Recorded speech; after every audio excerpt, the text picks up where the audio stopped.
GM, everyone, welcome to Flywheel, your number one source for Frax, DeFi, and everything in between. If you want to know what's going on in the world on chain, well, you've come to the right place. This is DeFi Dave, here with capital K, and we're here to help you harness the power of the Flywheel. And today, we're levering up, we're going deep, and we're diving into infinity pools. We have on Matthieu, the CEO of Infinity Pools, and we go in depth. We go like literally infinitely deep about the structures and the mechanisms and the ramifications of such a new capital P primitive on chain. Kit, what are your thoughts?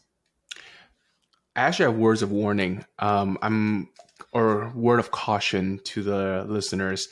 Grab a notepad and a pen and literally listen and take screenshots and really understand this, because this could be a definitely new thing in the space, and you've heard it here first, because we went deep for you guys on this one. Because when I was doing my prep work for this podcast, I recognized the importance of what this primitive could be like. So you guys enjoy, because we definitely went deep here. And he reveals some things that haven't been revealed before in previous podcasts. Like, we go deep. That's right. The true meat of this is like probably halfway through. So make sure you stick around for that. If you want to stick around and keep up with everything we're doing at Flywheel, hit that bell button, give us a subscribe, give us a like, let us know what you think in the comments below. You know, follow us on Flywheel on Twitter at Flywheel DeFi. You can also join our Telegram group at Flywheel DeFi. Join our newsletter, flywheeldefi.com, for all the latest updates. And you can follow me on Twitter at DeFiDave22. You can follow me at 0xcapital_K. And I started early because let's get the flywheel spinning.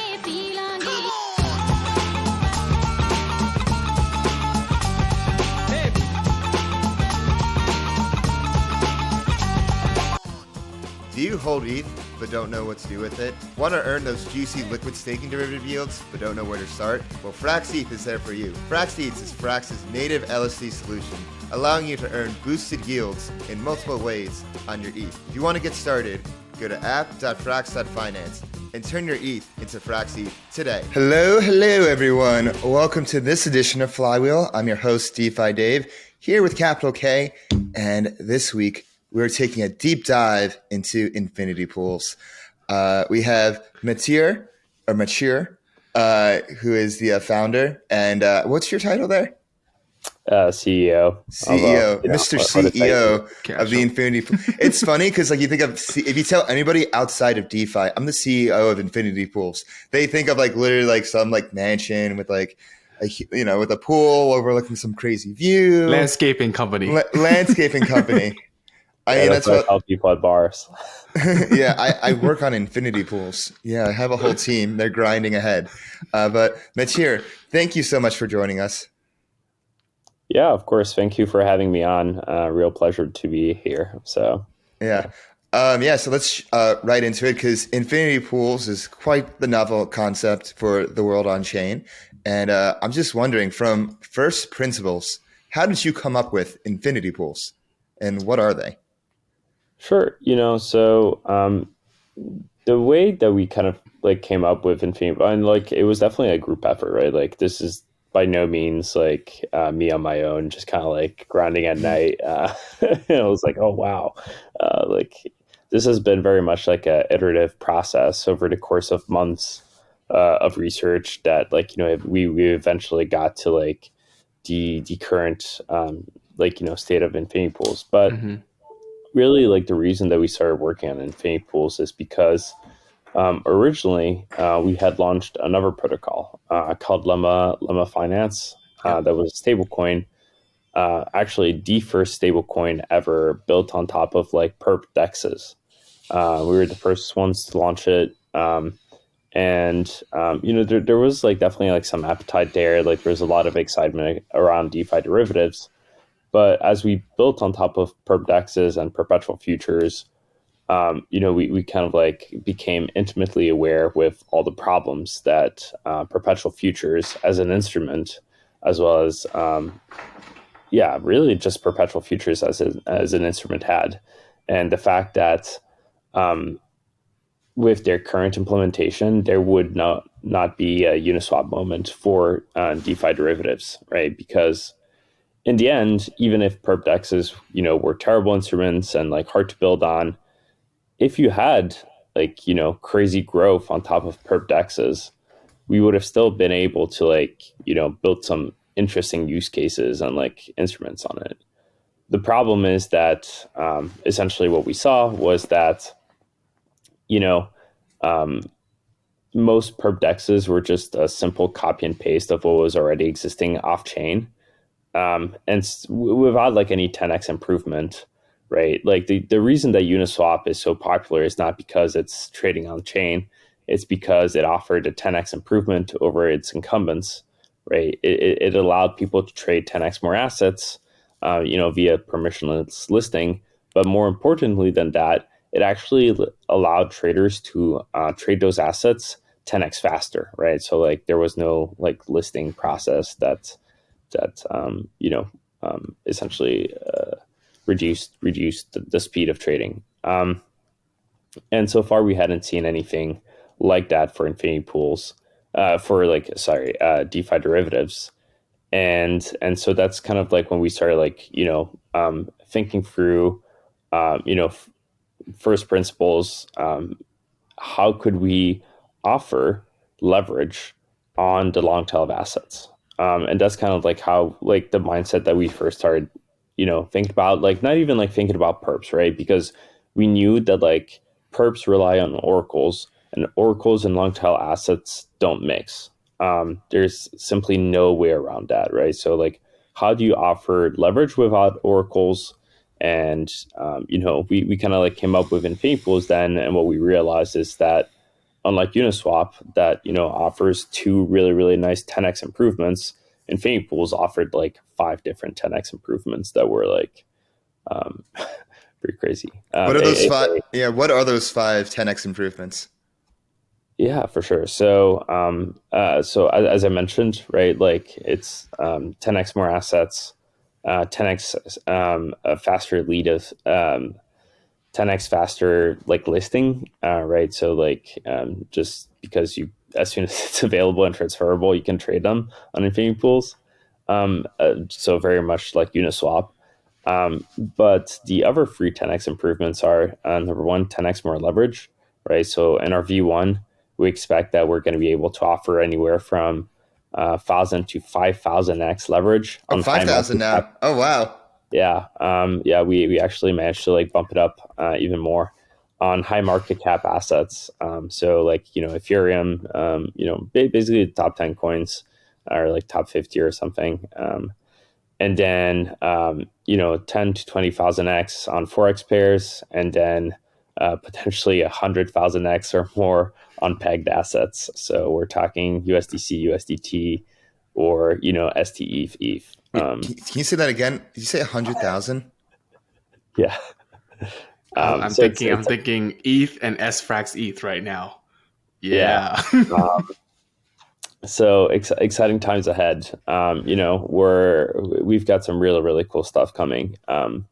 And so this is actually way more than a 10x, right? It's like 1,000x improvement, but literally. So that's the third one. The fourth one is no liquidations. That one's a little harder to like quantify, but really the way that we think about it is in terms of liquidation penalties, right? So for perps, what happens, and this is actually super interesting, right? And like something that I haven't talked enough about, but think about it this way, right? With perps, you've got traders, you've got market makers, and then you've got liquidators. And essentially, right, you've got $100 in the system.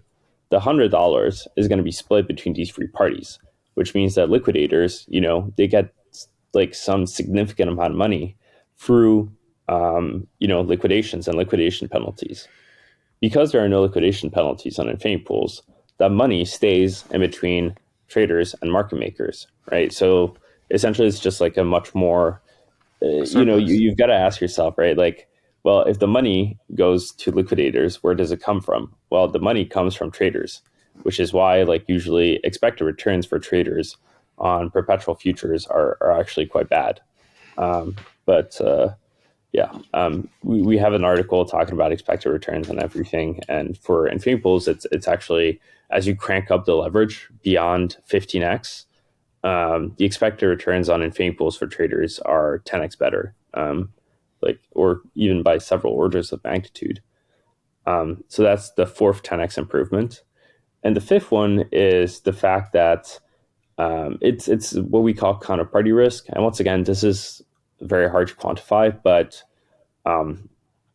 basically the fact that we don't use oracles, the fact that all positions are always settled, in a predetermined, like mathematically guaranteed way, means that there is no counterparty risk. And like all perpetual futures today, even the ones on dexes, have insane amounts of counterparty risk, right? That's why they have insurance funds. That's why and like even if you think about Mango, right? Like it wasn't strictly like a perpetual futures hack, but like it might as well been, right? It's like Oracle based, Mm-hmm. it's like exact same system, right? Just essentially manipulating the spot market to then make money off of like the synthetic or like a loan. So those are kind of like a high level of the five different 10x improvements or 5 to 1,000x improvements. Yeah. I watched the Dan Elitzer interview on Bankless the other day about making DeFi more resilient. And one of the number one things he said was that oracles are such a big dependency in DeFi, and we want to create protocols that don't have such big dependencies. And I feel like you guys are going along that path. Have you seen that? And like, where do you think infinity pools fits within that context? Yeah, absolutely. Obviously, like I'm a big fan of Dan Elitzer. I think he's one of the smartest investors in the space. So I totally agree with him, right? And like really the way you need to think about it is, okay, well, what is a primitive and what isn't a primitive, right? Like a primitive needs to be something like Uniswap, right? Which is almost immutable, governance like light or like less completely, and can essentially survive no matter what happens, right? Unless you have essentially like zero to like extremely low counterparty risk, I don't think you should be able to call yourself primitive, because they are really like the building block of everything else.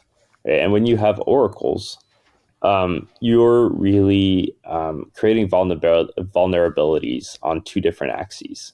The first axis is time, right? So, an asset that might be liquid today is not always going to be liquid tomorrow, right? Which means that, if you're trying to liquidate an asset today and it goes really well, liquidating that same asset tomorrow using an oracle actually might not work at all, right? So that's the first axis, and then the second axis is also TVL, right? So essentially, protocols that use oracles, as their TVL grows, and you can borrow more assets or put on bigger size. That actually is also like a exploitable surface, or like a attack area, right? Because what it means is that you've got more gunpowder to manipulate markets, et cetera, et cetera. So as soon as we're talking about like using oracles, you've got plenty of surface attack area, and any DEX or like any like protocol that uses them should not really be able to like call themselves a primitive, just because there are simply too many exploits and vulnerabilities introduced when you start messing around with oracles. Yeah, I like what you said earlier about if there are dependencies, if there's oracles, if there is counterparty risk of any sort, then you can't call yourself a primitive. And these primitives are the building blocks of DeFi and this economy on chain.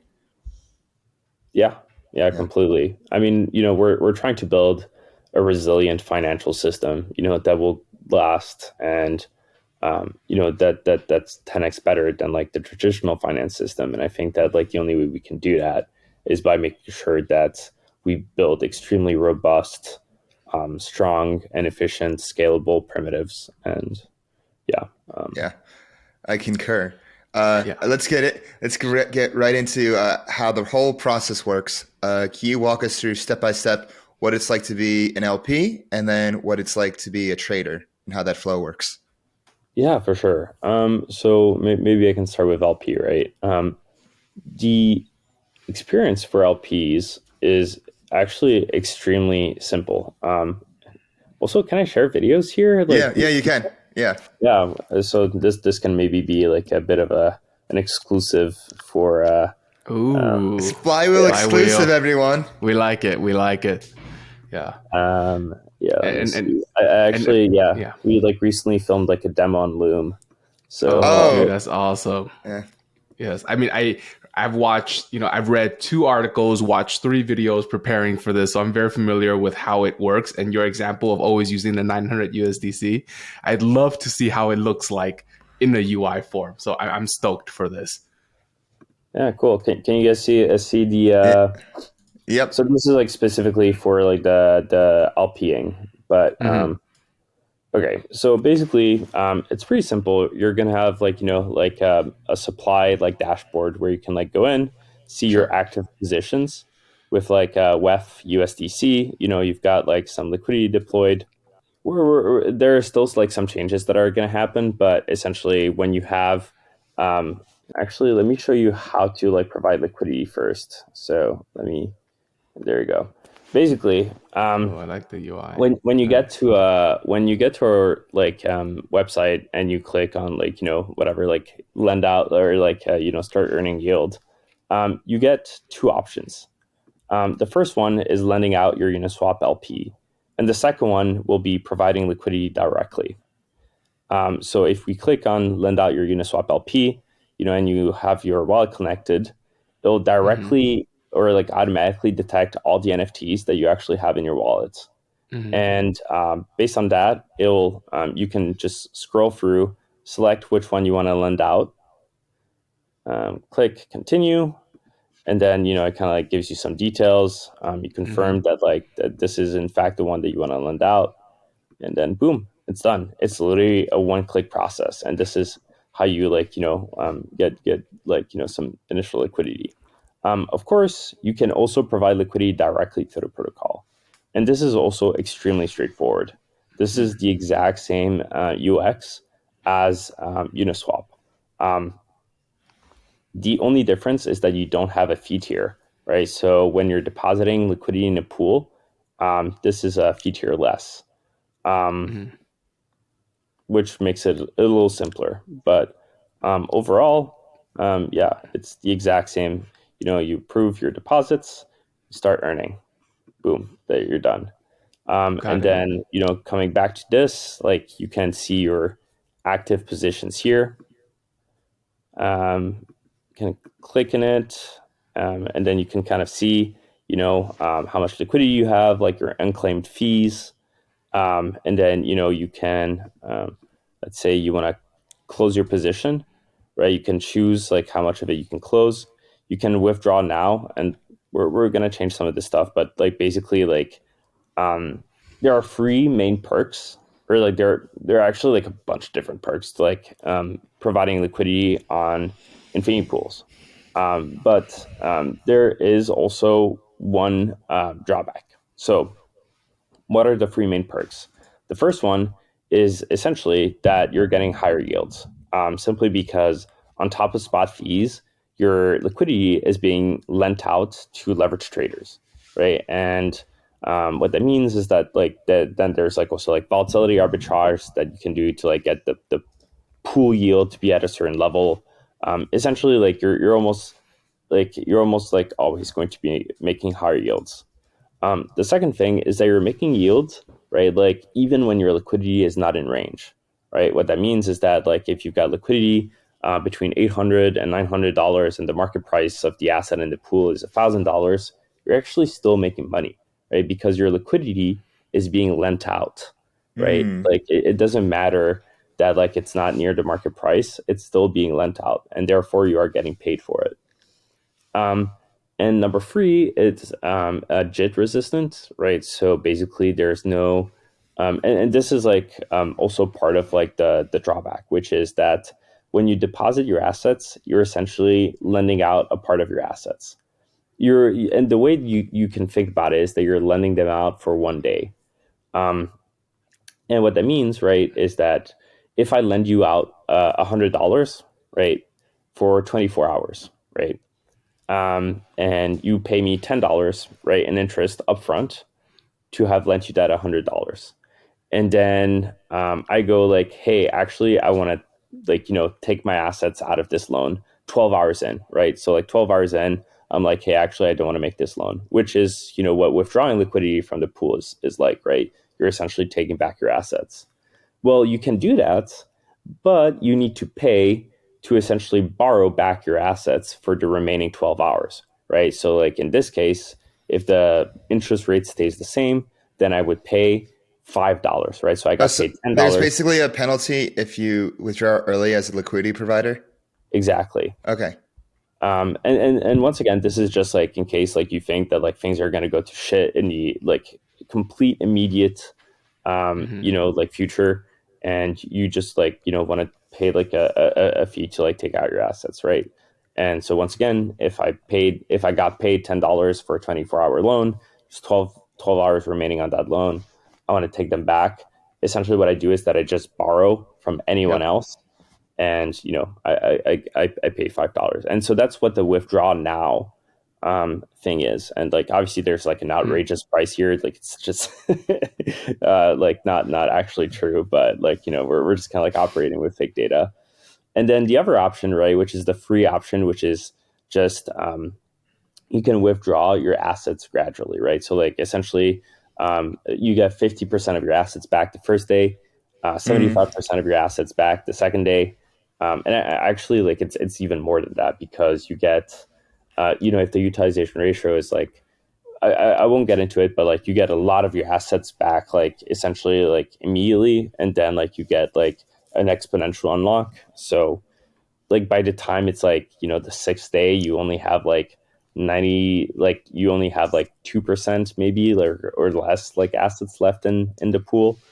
Got it. So yeah, basically it's a pretty fast withdrawal, right? It's just that it unlocks over the course of a couple days.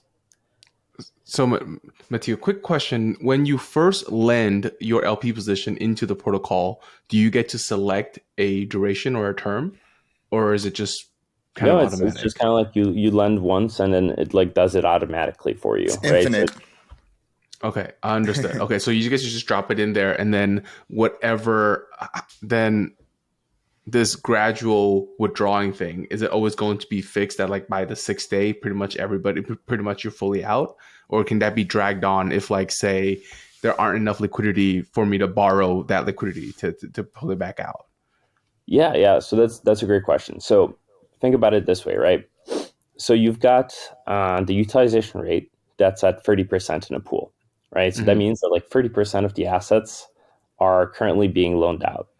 As a liquidity provider, if I've got $100 in this pool and I click on withdraw gradually, so just kind of like over a period of time, what that means is that I get back $70 immediately. So I get back $70 immediately, and the remaining $30 that are on loan essentially get unlocked exponentially. And so for the remaining $30, then yes, it's because all loans are the exact same in terms of maturity. They will all like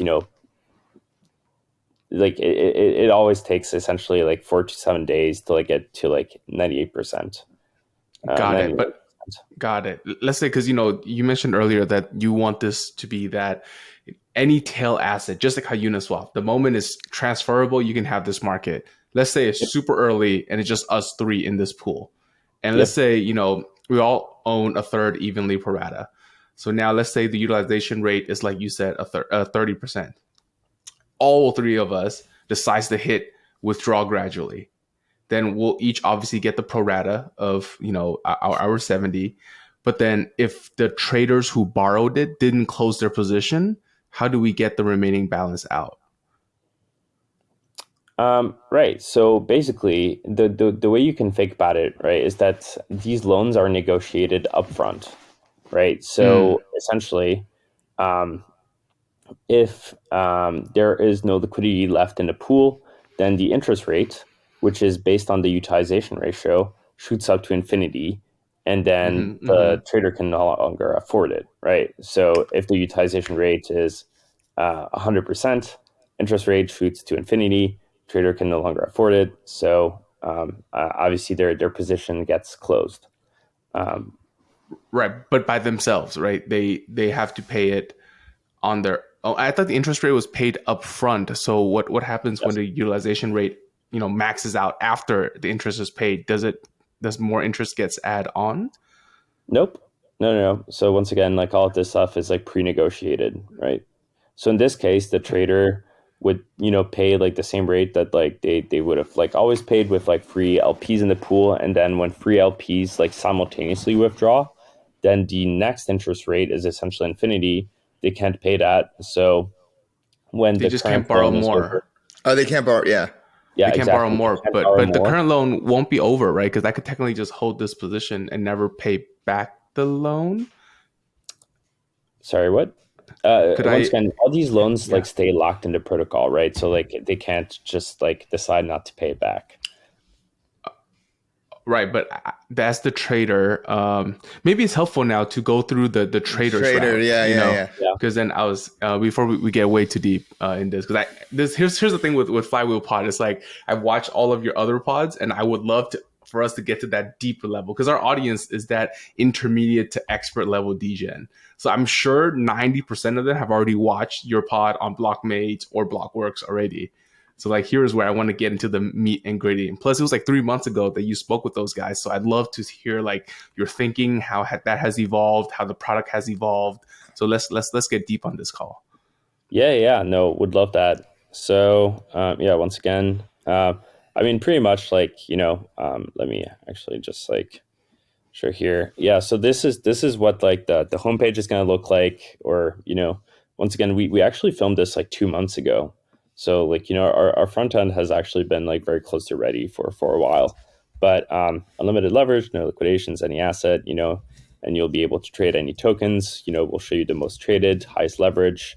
Some of our investors Nice. um, with like some of our stuff, and then you can just choose like your token here, with like popular markets. And so let's say that we're trading Chainlink, which is kind of hilarious given Link Marines, Oracles, baby. yeah. Like our like front end, Web3 engineer, John Johnson, who's an absolute beast, filmed this, and yeah, I wonder. He's a Like, sense of humor and Yeah. irony. So I mean, it's super simple, right? It's and by the way, like this guy was the guy that essentially developed Matcha.xyz. Oh, really? That's one of Yeah. my favorite products. Yeah, Very clean UI. yeah, he was an engineering manager at 0x, and together with our designer, actually, like they built the first version of Matcha. Yeah, that's my go-to aggregator, Wow, honestly. nice trivia. Yeah, Nice so trivia. if you Nice. guys see like some similarities or like some stuff I like that, do. Yeah. A little I bit, do. yeah. Oh, for sure. yeah, Yeah. like actually one of the things is like like the stuff below. I don't know if you can see Yeah. it. I definitely like this graph better than the matcha graph, though. Yeah. I mean, it's a little more technical, a little more like detailed, which is Uh-huh. nice. Yeah. But yeah, like it's super simple. Once again, you can deposit. So like we're in a Chainlink USDC pool, right? So when you come in, you select long or short. You can decide to deposit either Link or USDC. So we're actually going to be multi-collateral on every single pool. which, it's actually pretty nice for a lot of traders. You select your leverage, your position size, and once again, we'll tell you based on the utilization rate, what is the highest leverage you can get for Link. And then on the back end, and this is actually a really, really cool feature of Infinity Pools. On the back end, we are using 1inch to execute all orders. So what that means is that from day 0 on Infinity Pools, when traders enter or exit any position, they will get the best slippage in the entire spot market, which means that from day 0, slippage will be a slippage, fees, market impact, all of that will be extremely, extremely good, right? So if we're thinking about Arbitrum, right, then on Arbitrum, we would have access to GMS and GMX. We would have access to, all of the spot liquidity on RFQs. We would have access to pretty much everything, Right. which is pretty cool feature that is pretty cool. So actually, the only thing that the liquidity and the Infinity Pools native pools really affects is the interest rate that the traders pay, right? So if there's more liquidity in the pools, then traders pay a smaller rate, and vice versa. But the slippage is always the best in the spot market, no matter what. Got it. And is the reason you chose 1inch because they've already deployed on multiple chains rather than say CowSwap or something else like that, or Matcha? It's I mean, to be completely honest, it's just because we had already worked with a 1inch integration back in the day, and it was just kind of easy for devs to yeah. add, So with 1inch, are you using their router, or are you using 1inch? How is it for execution, or are you using their liquidity, or not liquid or aggregation? How are you guys exactly using 1inch? We are just using it, trading on it. So hey, we've got a person that's just borrowed 1,000 USDC and they want to convert it to, Ethereum. Okay. Let's just 1inch swap this, okay, yeah, for Ethereum. Yeah. That makes sense. Because once again, the way that Infinity Pools works, right, is that you use the Infinity Pools pool to borrow assets, and then you do an atomic swap to enter into a long or short position. Right. Got it. So once again, you choose your collateral, you choose your leverage, choose your position size. You can see at what price you're going to get executed, or estimated execution price, the interest rate that you're going to pay, the estimated time to close, right? So given the collateral that you put down, how long would this position potentially, if it were to lose money, and this is simply in the case that it were to lose money, this is how long it would last, and then the fees and slippage, or market impact. Once again, we found this 2 months ago, so it's a little outdated. And by lose money, did you mean by the interest rate that is kind of deducted from the collateral, or lose money as in lose money as in you go 1,000x long and the price crashes 50%. Yeah. So and by the way, when that happens, right, your losses are obviously limited, but that's what I mean. When the price moves against you, and when the price moves against you, you essentially you don't have any additional you can't sell some of your position to essentially pay funding rates, right? Because your position is already underwater. But if you go 1,000x long and the price goes up 10%, then you all of a sudden have huge unrealized P&L, and you can actually use that unrealized P&L to keep your position going. So that means that the estimated time to close is not actually accurate, right? Because okay. So keep your position going with your unrealized P&L. Got it. So the interest rate is one thing, but the funding rate is on top of that. They're the same thing, right? It's that's what I thought. Sorry, it was that not clear? No, I was just trying to understand if the interest rate is already all paid up front, and Yes. it's taken out of the collateral, right? Because Yes. even though this says 5x here, And even though this is done I like probably and this is done every day, right? So it's like you can think of it as like a funding rate, right? So like every day you pay this interest rate upfront.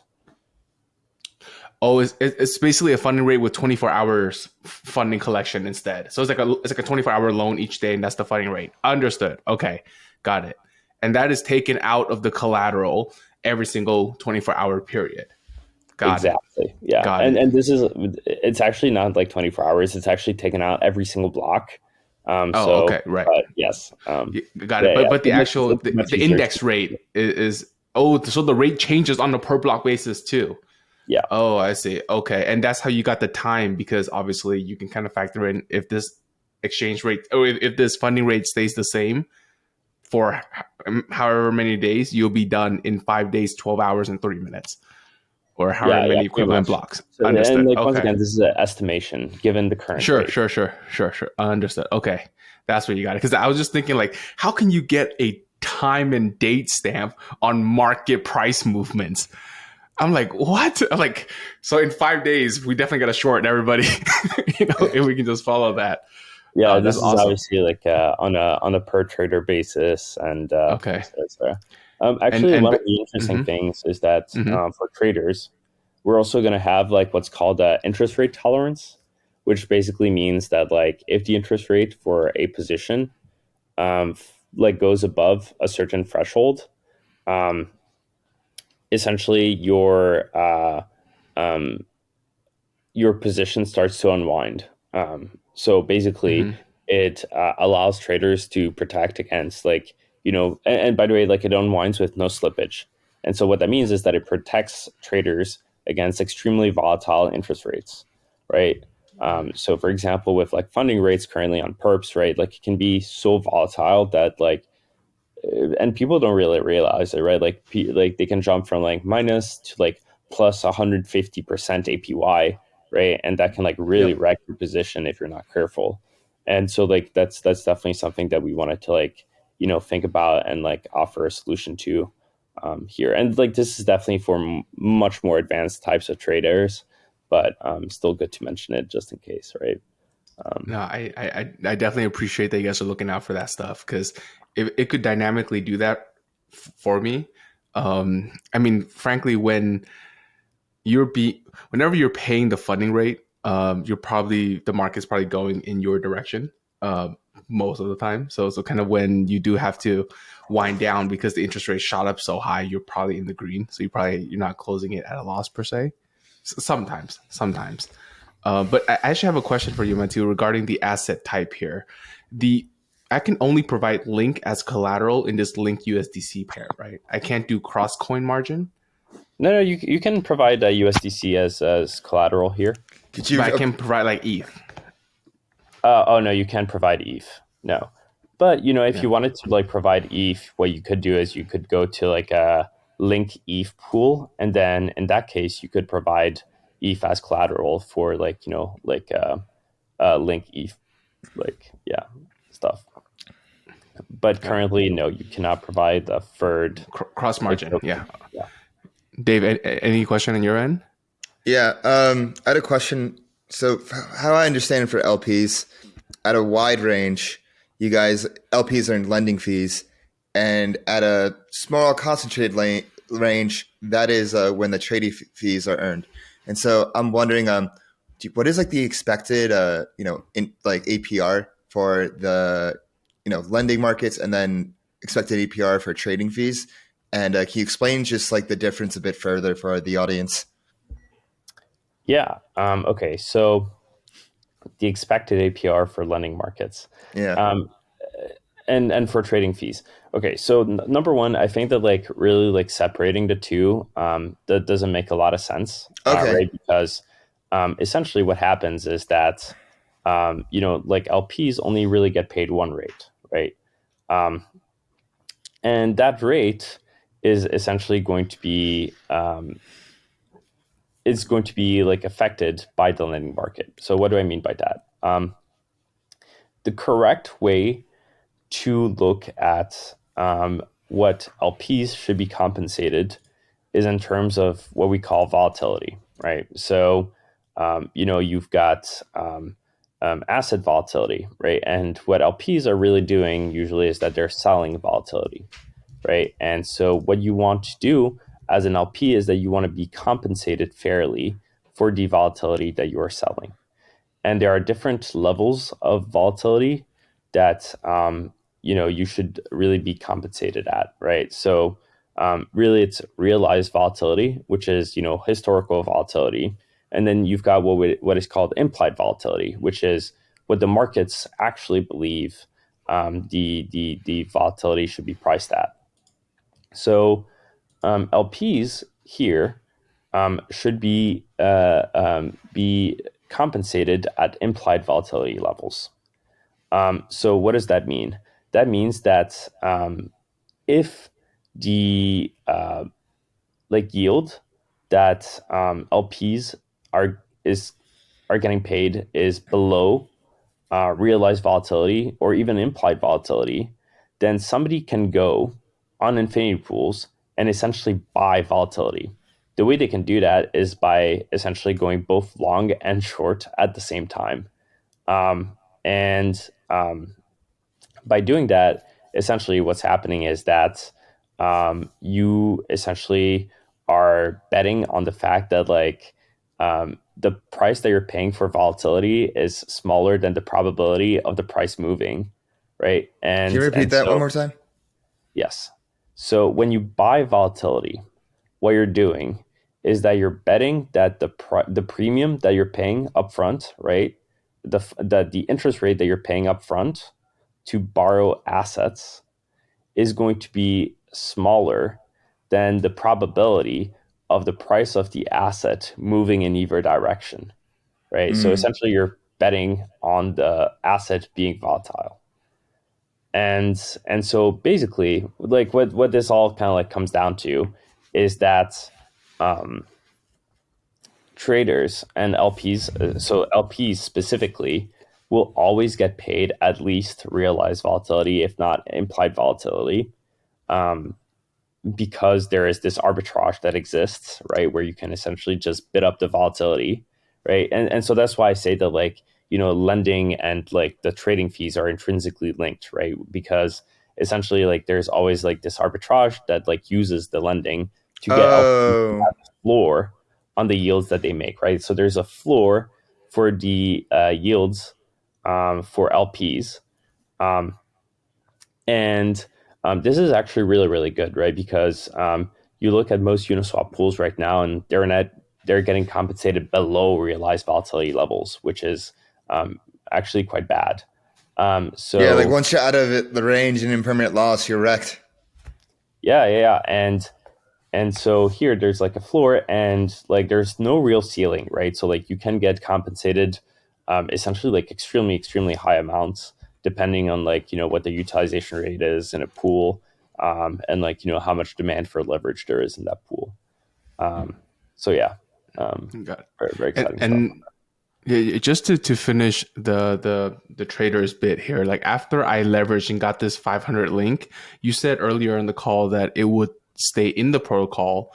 Now, do I then turn around and re-LP those 500 link into this linked USDC pair, or I would put it super far out of the range just so that it's obviously not going to get touched, or does it just kind of stay in my wallet? So sorry, can you repeat that question? Sure. So after I leverage long here with 500 link, right? Yep.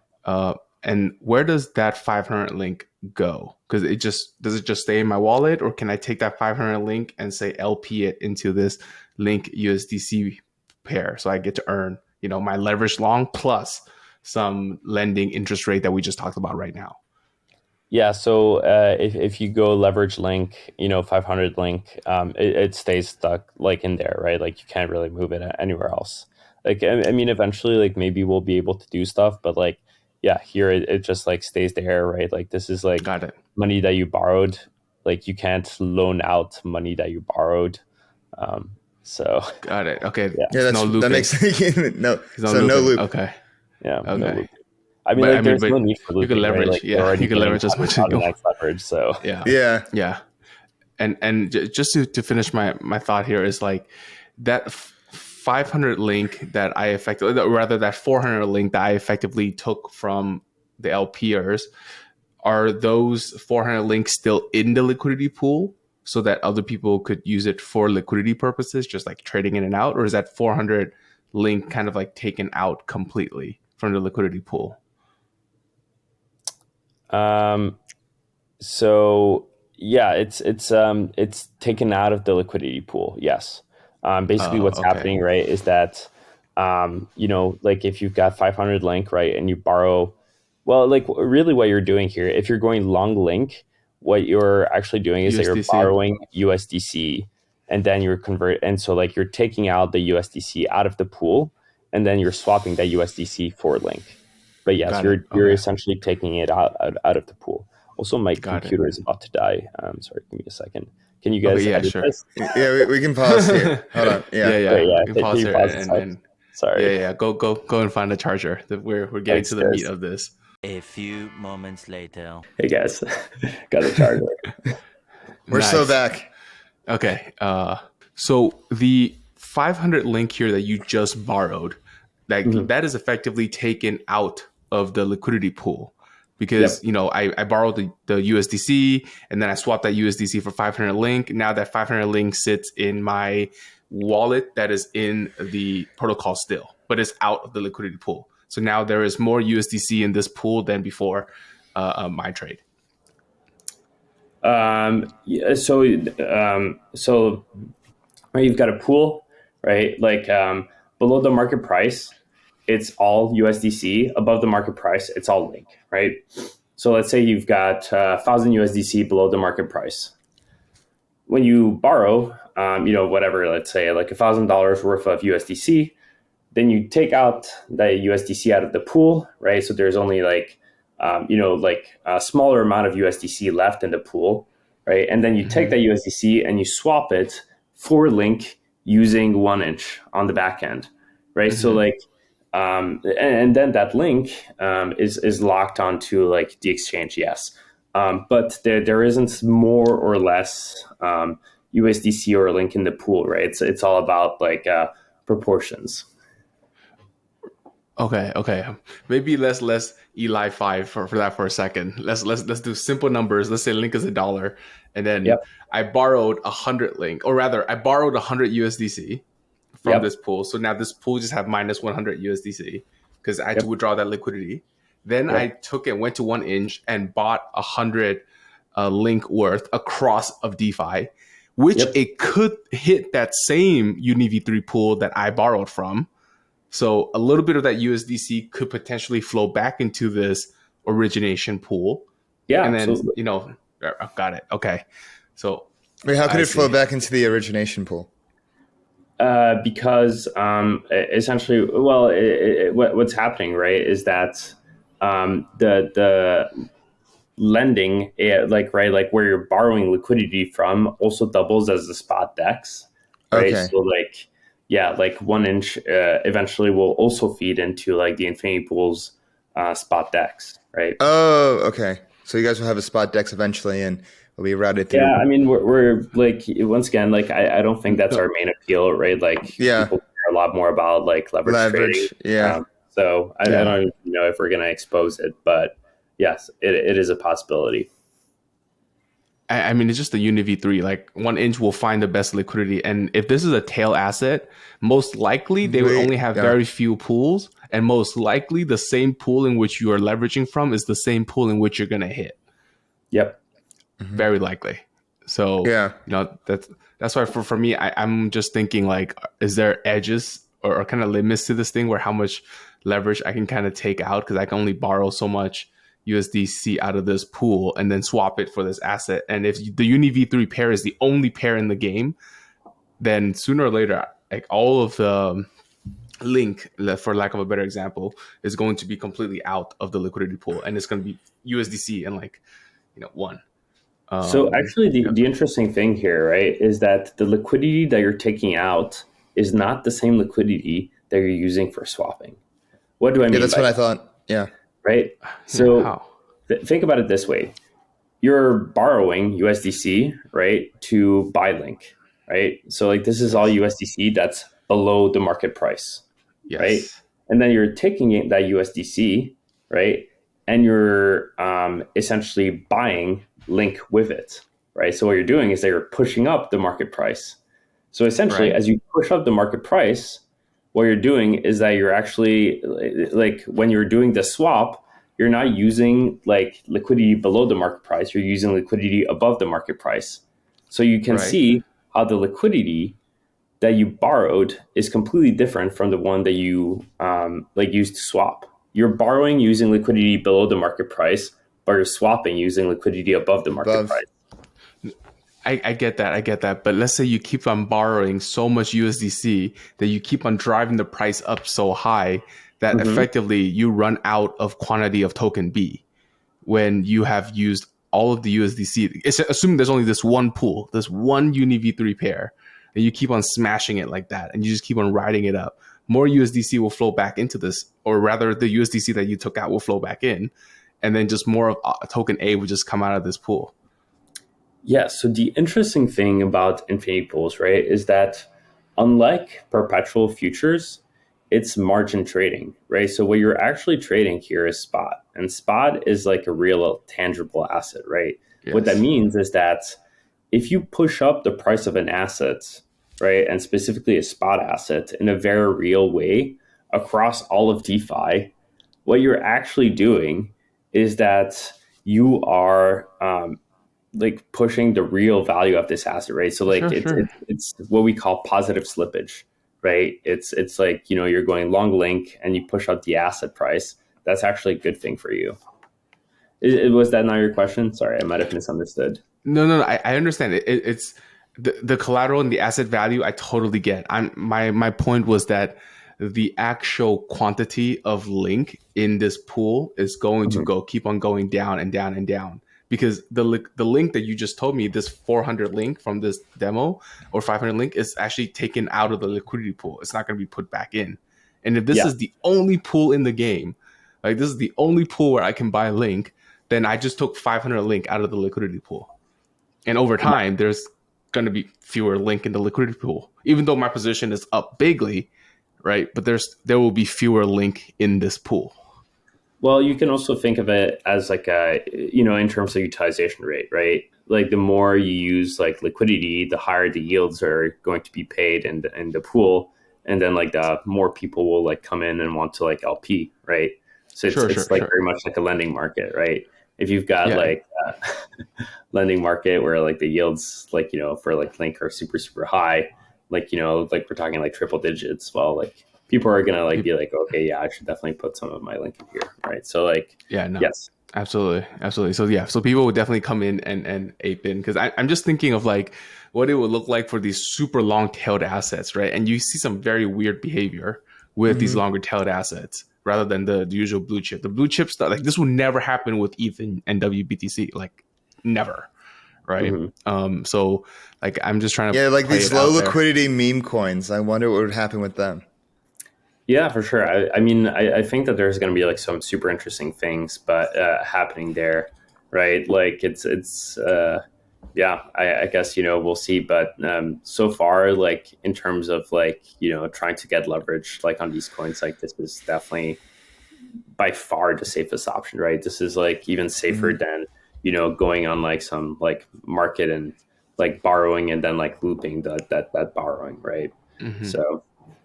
And so now let's if we can go back to the original question of like what happens now when a LPer decides to withdraw, right? Let's say everybody decides to withdraw at the same moment.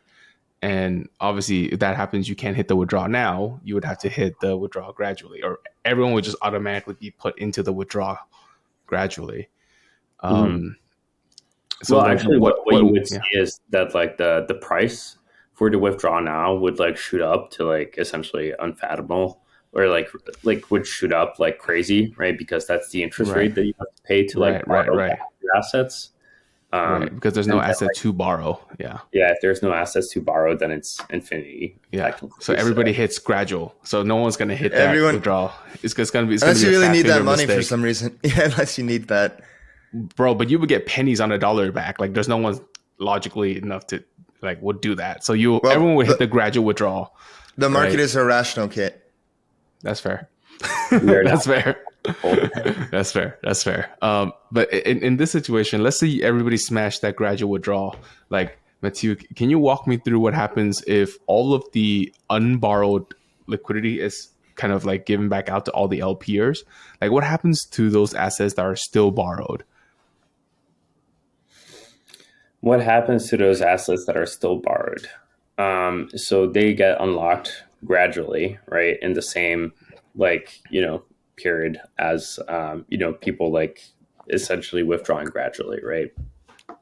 Right, because the collateral because the funding rate, you have to pay it on a per block basis, and your collateral is going to get chipped away, right? And the funding is probably going to be negotiating all this stuff up front. So it's actually not like the way that you renegotiate. The way that you renegotiate like your rates is probably like every like few hours. It's actually gas dependent. So essentially, if you spend more gas or like we're still like, this is like actually one of the things that we're still like figuring it out like in the last like couple weeks. But essentially like the more gas you spend, like the higher the rate of renegotiation.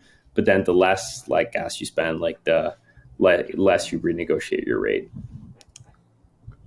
Oh, I see. I mean, no matter what, this prepayment is only in a 24-hour period, right? Like it's definitely on a per block like, basis. Yeah. So basically, like, you're like, hey, you know what? Like, I'm just gonna like, I want to pay like, like $5 to borrow these $100, and then the guy's like, yeah, okay, I'll take that deal, and then the loan happens, right? And then like next time I'm like, hey, like I actually want to borrow more, or like, hey, you know what? Like, my current loan's like expired. Like, hey, so basically like you wait for your loan to expire and then you renegotiate, right? Got it. So but this loan expiring, this loan expiring is every, like you said, like, every 24 hours, effectively on a per block basis, every right? 7 days, right? So like every 7 days the loan expires, right? So like essentially, but you're like gradually renegotiating the rate, right? Because you don't need to like reborrow everything at once. Okay, I see. I think I missed that key bit, is that every loan starts with a 7-day kind of lock on it. Okay, understood. Now that's why you said the gradual withdrawal is also on the 7-day. Okay, I think that 7-day bit was totally missing communication, or if you had said it, I totally missed it. But now I get it. So I in the tried 7-day to period, away a little bit, just because it doesn't like, from a trader perspective, it doesn't look like a loan at all, right? Because they can like get in and out of like the trading position immediately, right? Because in the end, like the only thing that matters is like, but the liquidity to be able to hop in and out. I get it. I see. So then now across this 7-day, I'm just thinking about what the part where at the end of these 7 days, I would have to repay the loan, right? If I cannot repay the loan, then well, it would just be taken from me because the loan is over and I didn't renegotiate, and the LPers is like, no, I don't want to do another loan. So your trade would effectively be closed for you by the protocol at the end of 7 days. Yeah, that's a good way to like think about it. But once again, the renegotiating, it doesn't happen every 7 days, right? It happens essentially like your loan, right? If it starts here, like it expires like this, right? It's like a curve, right? Mm-hmm. And so basically what you're trying to do is like, as soon as it expires a little bit, you borrow more, so that like essentially like you stay like this, right? And essentially you're borrowing more every time it expires a little bit. And that's how you keep your constant, like your notional constant. I see. And when you say expire, right? So like you're borrowing $100, right? And so like let's say like an hour in, then like your loan expired, and so you only have $99 left on your loan. You borrowed that $1, and when you borrowed that $1, you're actually renegotiating the rate at which you borrowed that $1. And essentially what you're doing is you're borrowing $1, borrowing $1, borrowing $1, and every time you borrow that $1, it's at a different rate, and so that's how like the rates are negotiated. I see. Okay, because this is very different. Because I'm thinking when I put it on a per position, the funding rate just does it for me, and I kind of just keep it on, right? It'll be effectively the same if I was like right in that 8-hour window, like that 7-hour and 59-minute, I decide to go back and be like, no, let's negotiate. I'm going to reduce my size, or I'm going to increase my size to maintain whatever interest I want to pay or don't want to pay. So the interesting thing about perps, right? And like, this is something that like most people don't really realize, is that perps are actually 1-day futures that are continuously cash settled through the funding rate, right? So what that means is that essentially perps are 1-day futures that are like this, and then bloop, bloop, funding rate. Exactly. Yeah, except your position doesn't close, right? That's the only difference, because you kind of renegotiate while the position is already live, and you just agree on this next funding rate, and like, okay, keep it rocking. Exactly, and the fact that you can't, right? And so basically, right, like the fact that you can't, when you get a shitty funding rate on perps, you can't be like, hey, actually, I don't want to pay this funding rate, right? Like there is no renegotiation, right? It's like the perps is telling you, like, this is the fucking funding rate you're paying. The only way that you're not going to pay this is if you exit your entire position with slippage. Yep. So, it's kind of like a loss kind of scenario with infinity pools. And like, this is kind of like what I was talking about with like the interest rate tolerance, right? Is that like somebody goes like, hey, like this is the funding rate we'd like you to pay. And you're like, let me think about it. And you can say like, well, you know what, that interest rate is actually kind of a little high for me. So you know what, I'm not going to do it. And your position actually starts to like slowly expire, right? But there's no slippage. There's no like whatever, right? Like there's no like, you don't actually have to. How does that work, Matthieu? Because I'm trying to understand, how can my position decay with time and I have to pay it back, but I'm not getting liquidated, but my assets are in link. Yeah, but then my assets are in link. I had to pay you back in USDC.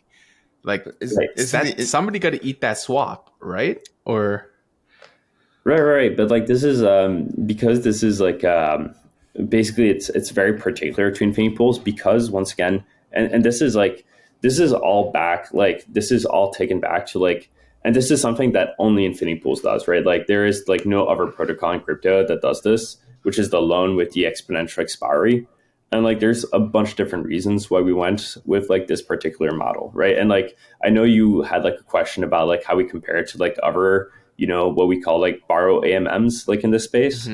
This is one of like the core fundamental mechanism differences, which is that like all of our loans have like a exponential expiry. And so basically what it means, and like why there's no slippage, is because you're essentially doing between block swaps. And when you're essentially swapping between blocks, there's essentially no slippage. It's just like think of it as like a TWAP, like between blocks. Got it. So your position is effectively getting closed on a 7-day TWAP based on at the same price, because it's a TWAP. Based on whatever price that current kind of moment is. And if you don't want to close, well then, buddy, you got to borrow again, right? Effectively, that's pretty much the way to avoid yourself from getting TWAP'd out of your position. Exactly. Yeah. And like once again, like you can like as a trader. And this is like one option, right? Like, and so this specifically happens with lower leverage loans. With like higher leverage, you can essentially just be like, just like give back everything at once, right? So like, hey, I borrowed $100, I can just like give back. I'm just gonna give back everything right now. So it's a little different, but like the entire loan, right? But in both cases, right, you can like enter and exit your position immediately, right? Like if I go long, 500 link, at any point immediately, I can be like, hey, I don't want to be long 500 link, and just like get your exposure back to USDC in a single like 1-inch swap. Got it. And I just pay back the debt and just be done and clean with that. Exactly. I see. Can I have it's a little complicated, but we've tried to. This is super complicated, but we're here for it. Yeah, let this all marinate. This is definitely new. Yeah, this is definitely new. But Dave, any question on your end? I feel like I've just hogged the Yeah, mic I this do. whole time. No. This is your time to shine. But I do have a question.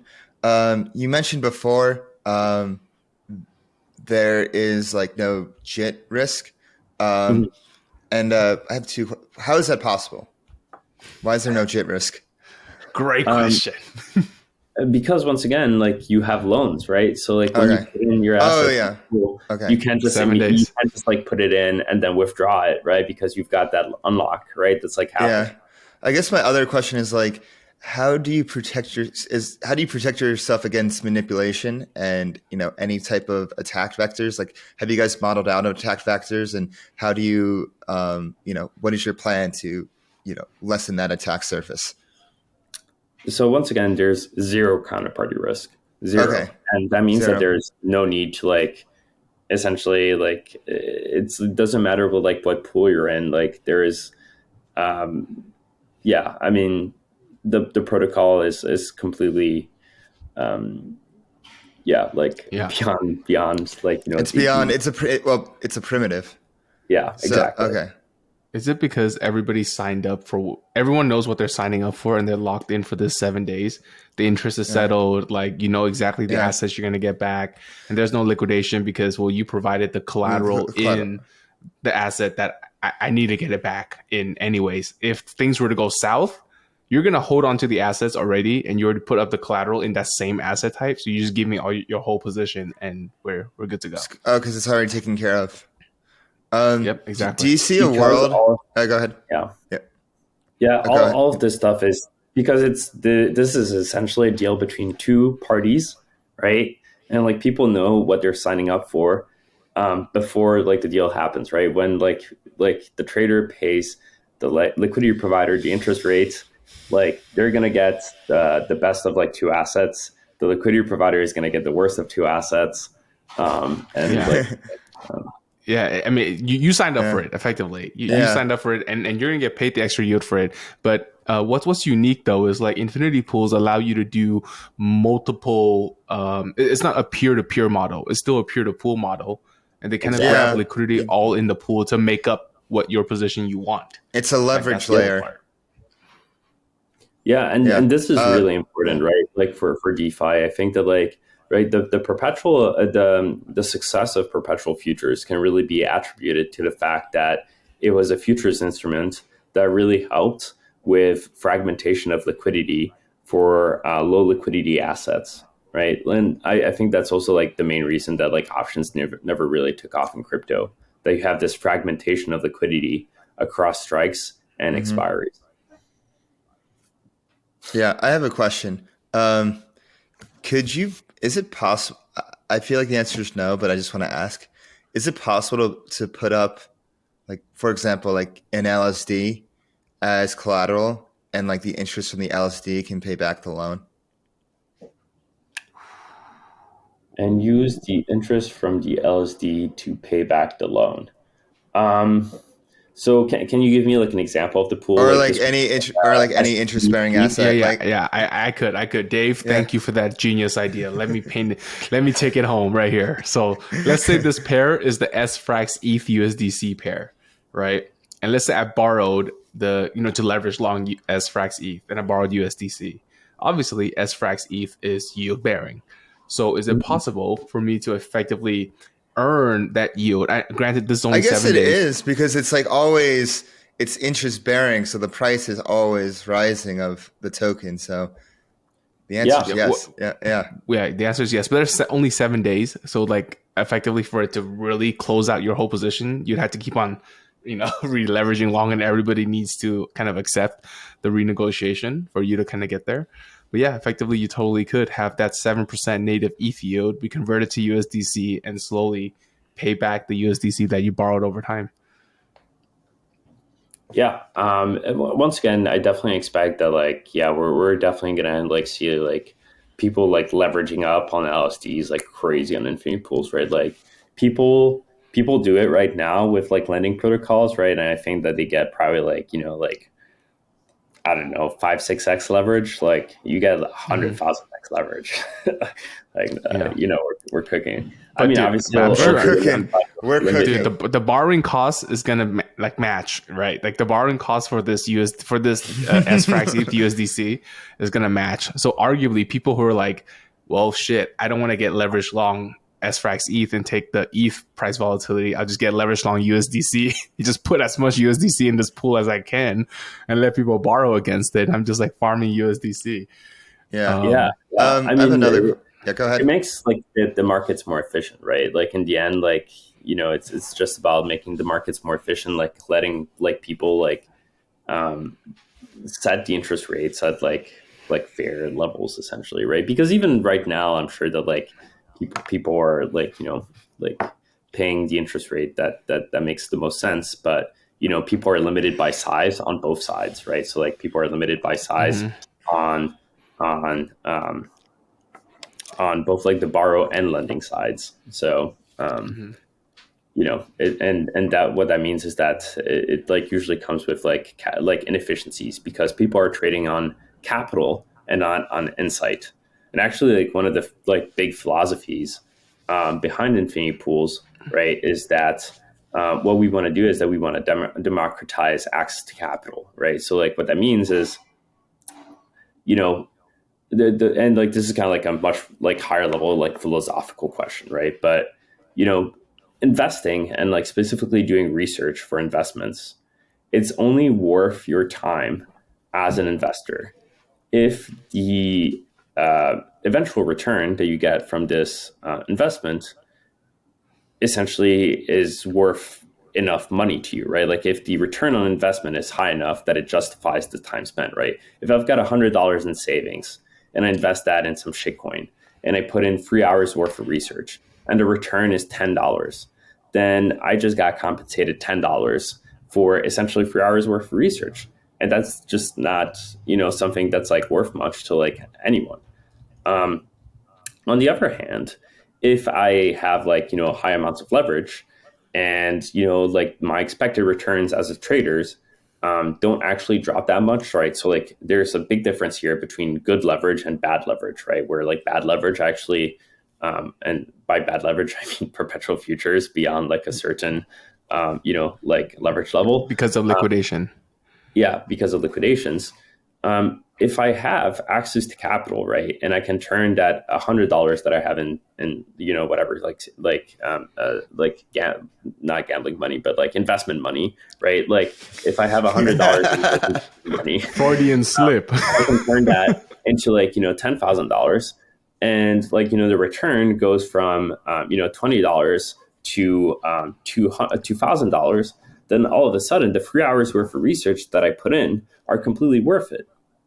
So the high level of like philosophy for infinity pools is trade on insight rather than capital, which is This actually leads very well into my next question is with the Forex markets, because this is where it can where insight really matters. So what is your plan with Forex markets? Like, do you plan to integrate that in the future? And if so, how? yeah, not even in the future in our V1, and it's In one of V1? the things that I'm like most excited about. Yeah, I can tell. so Yeah. yeah, I mean, we're going to be able to offer like 10 to 20,000x leverage easily on those markets. And the way that we're going to be doing it is by partnering with like really, really great stablecoin teams. So specifically, we're very excited. We've like talked to like Angle Euro, AG Euro. Nice. We've talked to like a couple of different USD stablecoins, like also this company called GMO that has a yen stablecoin. Right, like these are all people Nice. that are going to be essentially, Nice. providing our pools, like infinity pools, with their stable coins, and like some other like USD based stable coin, right? So like USD AG Euro or like USDC, like yen, like or like synthetic yen, and yeah, essentially you can start trading forex like using like from day one, essentially by doing that. That's huge because like Forex has always been something that's been talked about in Yeah. DeFi, but hasn't really scaled yet. And this is really the time for it to scale, especially Yeah, and the 10,000, 20x. Yeah, yeah. Go ahead. the appetite for leverage in Forex is humongous. It's where it's Even in at. traditional finance, there's only Yeah. one place you can get 100x leverage in traditional finance, and that's on Forex, right? Yeah. So like that tells you really something about like what people want, and I mean we Can offer we 100x that, so. Yeah. No, I mean you're definitely giving the people more of what they want. And you mentioned this on the previous pod about like how the tick size effectively dictate the leverage, and the closer you get to the money, the kind of higher leverage you can get. Like I didn't really quite grok that. Do you mind kind of explaining that to us a bit? Like how like one can go from 5x leverage to 5,000x leverage. Yeah, for sure. So basically, the way that you can think about it is that the closer you borrow liquidity to the market price, the more it limits your max loss, right? Because really Right. what the liquidity is doing, right, is that it's a backstop for your losses, right? So like when the price moves against Right. you, that liquidity is there to like essentially backstop, or like it's like a no slippage stop loss essentially, right? And so the closer this no slippage stop loss is to the market price, the smaller the losses, right? And the smaller the losses, the smaller Your essentially collateral like needs to the be. initial collateral you have to put up. And the I smaller the see. initial collateral you have to put up, if you can borrow the same amount, then it means that, you can just, have I higher see. leverage. I see. So the more the liquidity is like grouped into the let's say all the liquidity in the world is grouped within this one tick right at the market price, then you could effectively have as high leverage as you effectively want because, well, your downside is capped. Like the way I first kind of understood about the no loss liquidation is effectively like having a it's like a put, right? It's effectively like a put. The moment it kind of passes that threshold of that strike price, you just got to give back this number of assets. And no matter what, you're going to 1000% have that number of assets in your holdings because, well, it's locked. And also, you put in the collateral to make it so. So, depending on how far you borrow from the strike price, like how far the strike price is from the market price, is how much collateral you have to put up, right? That's kind of the way I think about it. But then you don't get to choose which liquidity you borrow, right? Like when I want to borrow, say, 2x leverage, and then you could effectively take the liquidity that is like super far out of the money, so that because there's no way you're going to get liquidated because it's so far out of the money. Mm-hmm. And then, but for someone who's like, hey, I want to go super high leverage, then do you take more of the at the money liquidity for this degenerate user? Like, is that how you prioritize the at the money liquidity? So, okay, so this is like where things get really interesting. All right, so Yeah. if you use Infinity Pool's protocol smart contracts directly, you can choose which liquidity you borrow, right? You can choose like, hey, like I want like this liquidity. Now, what Infinity Pools, the company, right, like the equity company, like Uh-huh. does is kind of like a Uniswap router for interest rates. So essentially, you tell us, hey, I want 2x leverage. And what we do is that we look at the liquidity spread across, like the entire pool, and we go, okay, if you borrow, some liquidity here, some liquidity here, some liquidity here, and you combine that liquidity, then it actually gives you the best interest rate as a trader. Um, it gives you the best interest rate as a trader, I right? see. And so it really acts like a Uniswap router for interest rates. And I also, see. I see. Yeah, interest rate swaps is like another thing where there's 1,000 different protocols, but like like the more protocols and users. So it's interesting to see you guys like you guys are building so many like different different actions by accidents. Like, oh, here's the interest rate swap. Oh, here you can buy and sell volatility. Oh, like this, like it's really cool what you guys built. And yeah, for sure. and each liquidity band effectively has its own utilization rate. That's why each liquidity band has its own interest rate. And that's why the Infinity Pool Labs company with the interest rate router is able to kind of group it up for you and just kind of shake and bake. Shake and bake. Yeah. And also, dude, let's not mention about structured products that you can build on top of this, right? Wait, But let's now, mention it. What structured products can we build on top of this? Yeah, so actually, like this, there is an idea that I've been super excited about Let's like hear building it. on top of Infinity Pools, and I'm not sure whether we should build it, someone else should build it, just because like it's something that's like very exciting to me. Basically, right? You can build structured products on top of Infinity Pools as a liquidity provider, right? So like what liquidity providing is on Infinity Pools, right, as capital K mentioned, is you're essentially selling options, right? You are selling options at different strikes, different expiries, et cetera, et cetera. You just don't know it, right? It's all abstracted away. yeah. But and by the way, like in this case, it's much more like selling options than Uniswap, right? Like saying that like you sell options on Uniswap is not true, right? Because it's incredibly path dependent, right? Like if you're selling an option on Uniswap out of the money, right, and the market price never hits that, then like you're essentially like, yeah, just like selling a free option. It's just, yeah. So on Infinity Pools, because you're getting paid upfront, right? You're essentially it's much more like an option. It's still like path dependent, but it's much less path dependent than something like Uniswap. So much more like options than Uniswap on the back end.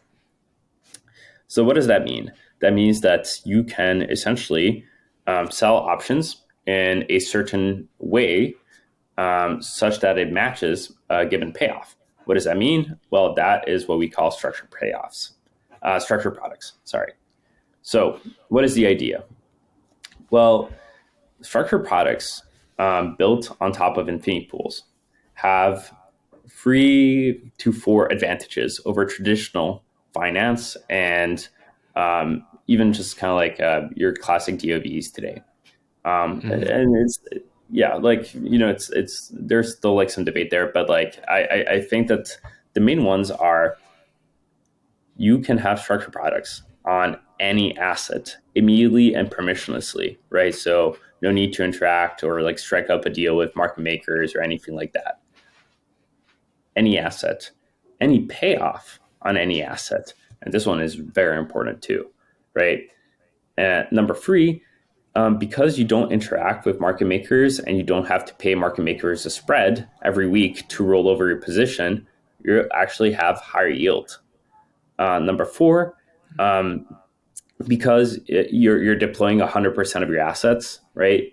And what that means is that you essentially, so for example, like other like DOVs that I'm aware of in the space, got around like, you know, early withdrawals by only deploying 80% of the assets, right? In the structured products, right? So like you only get 80% of the yield. Here you can deploy 100% of the capital, and then you can like either withdraw gradually or like withdraw immediately and pay a small fee, right? So it's there is also like very much like much more flexibility on the withdrawal terms. So you've got these like 4 really, really cool advantages. Well, like, what's the best way to utilize them? Well, I had an idea, which was that you could create a marketplace. And in this marketplace have quants or traders that come in and build their own structured products, right? So this would be structured products on assets with a given payoff, right? And they can create the payoff, they can choose the asset, et cetera, et cetera. And then those traders would then go on and sell those structured products to other people, right?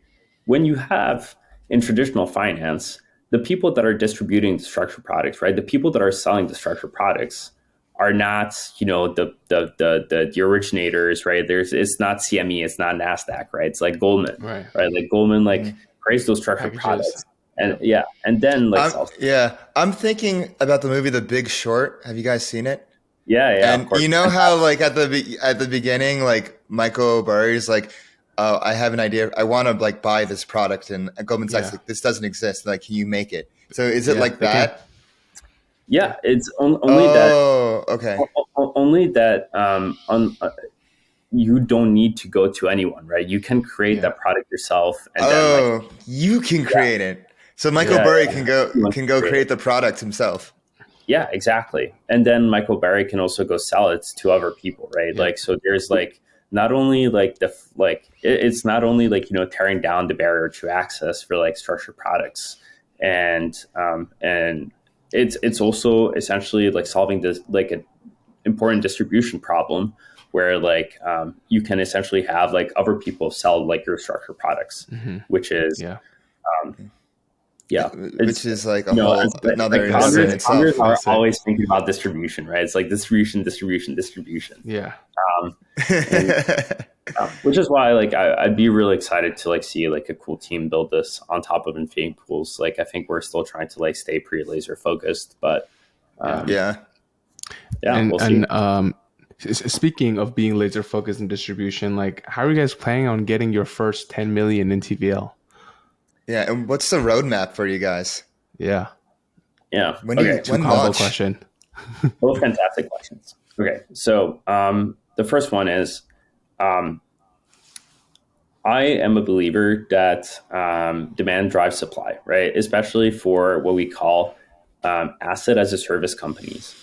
Right. And like, yeah, you definitely have like some cold start problem, right? Where like you need to have like, you know, some like existing liquidity before like people start trading. But in the end, right, if people want to trade on your platform, demand, supply will eventually come. And in our case, it's like it's in two different shapes, right? So like, let's say that like there is a lot more trading demand than there is supply. Then delta neutral market maker can essentially come in, provide liquidity to Infinity Pools, and then hedge their position with options on other exchanges. And essentially what that means is that they deposit TVL on Infinity Pools and then like hedge that. And they're basically completely delta neutral while providing liquidity and making money on Infinity Pools. So number one, you know, if there is like, you know, too much trading activity compared to like the demand, there are some really, really good ways to like hedge that out or like to like, you know, kind of like bring the rates down and like bring the rates reasonable levels for traders. If the rates are not like high enough, as I said before, you can just go in as a trader and like buy up the volatility. We already went over that, right? With like the strangle. But beyond that, right? Like what I'm particularly or like what I particularly want to do. And by the way, so like that's like one type of like LP that we've talked to. There are many other different types of LPs that like we've actually gotten a lot of interest from, right? Like we've also gotten interest from people that just want to like LP, right? Like ETH/USDC, right? Like their portfolio is like ETH/USDC, and like they think that it's a fantastic opportunity to like, you know, essentially get like a nice like risk adjusted payoff on those two assets, especially since like there's a very high possibility that in the first couple of months, especially in the first month of Infinity Pools, we will see the rates being paid by like two like liquidity providers be quite high, just because of like, you know, of like high trading volumes. Okay,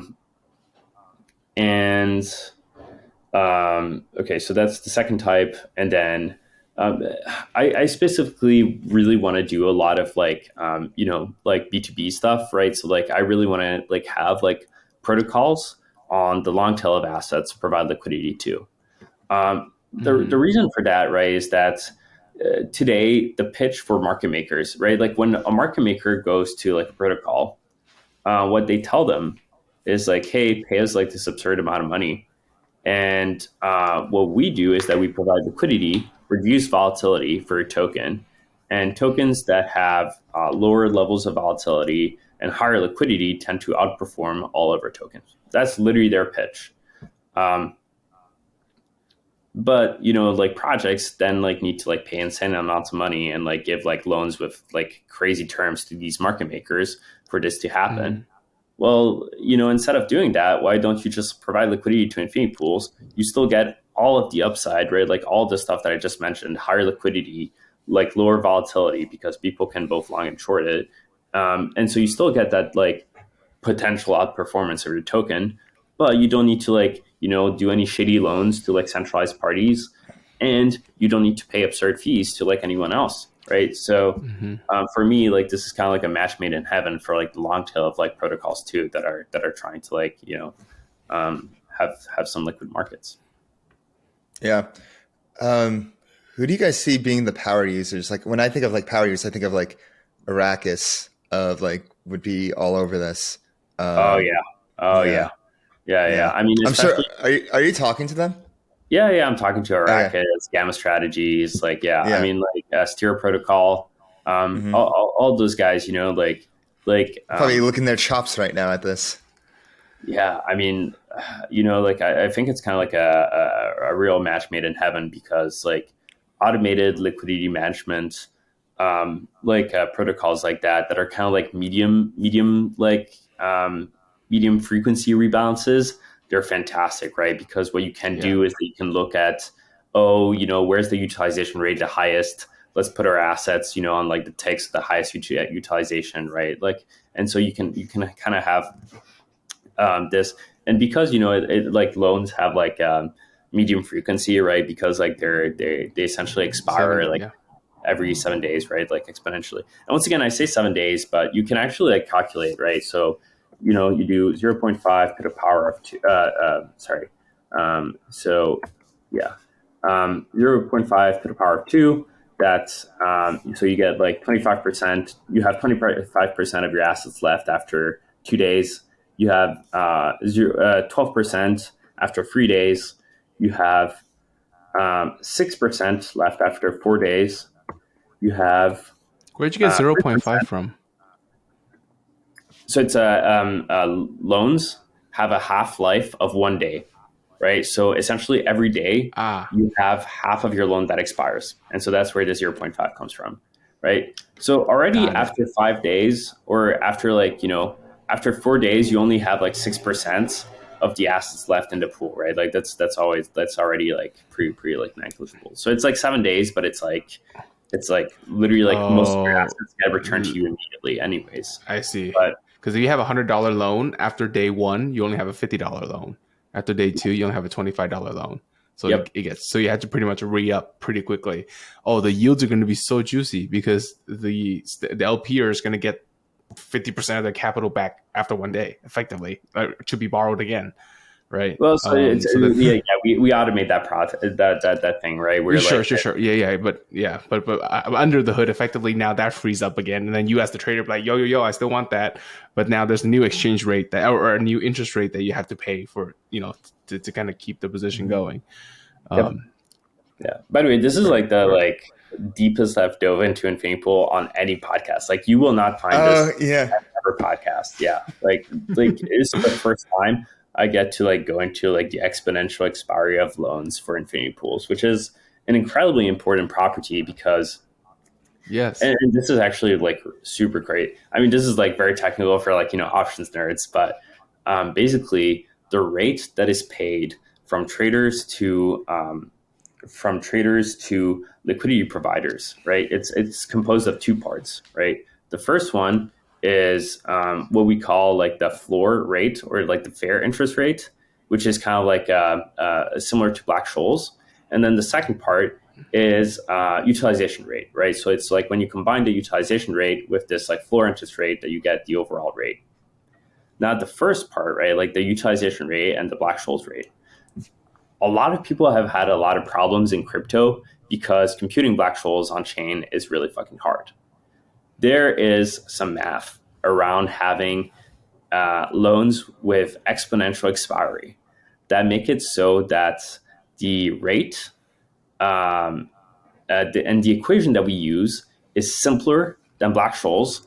So that means much more gas efficient and it's more Mm. accurate. So that means Whoa. Yeah, and so basically like better pricing. So it's simpler and more accurate. And like this is like once again very kind of like nerdy, but it means that like yeah, it's just that the math like No, we works out. encourage it. Yeah. Yeah. But yeah. Who makes up the Infinity Pools team? Like, it sounds like you guys are really doing some cutting edge stuff, and like, like you said at the beginning, it's not just you. So, love to have you shout them out. Yeah, so this is actually I can show you something that's like really fucking crazy. So by the way, the guy that like came up with these like equations, it's like easily twice my IQ. He's like our head of quant.